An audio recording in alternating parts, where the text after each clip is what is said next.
അപ്പോൾ നല്ല കൈപ്പുളിയാട്ടം കൊടുത്തയച്ചിട്ടുണ്ട്. ബണ്ടുപുളി എന്നും പറയൂ. അപ്പോൾ ഇത് ഇനി നമുക്ക് അച്ചാറാക്കണം. പക്ഷെ അതിന് മുമ്പ്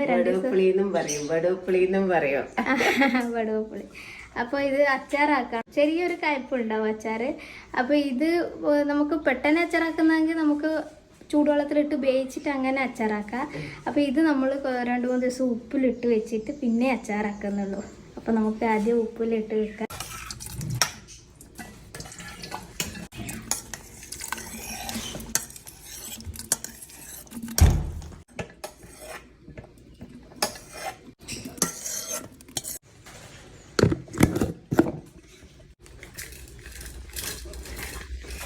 അപ്പോൾ ചെറുതായിട്ട് മുറിച്ചിട്ടിട്ട് ഉപ്പ് ഇട്ടിട്ട് കുപ്പിയിലാക്കി വെച്ചിട്ടുണ്ട്. ഇനി 2 ദിവസം കഴിഞ്ഞിട്ട് മസാലയെല്ലാം കൂട്ടിയിട്ട് നമ്മൾ അച്ചാറാക്കും.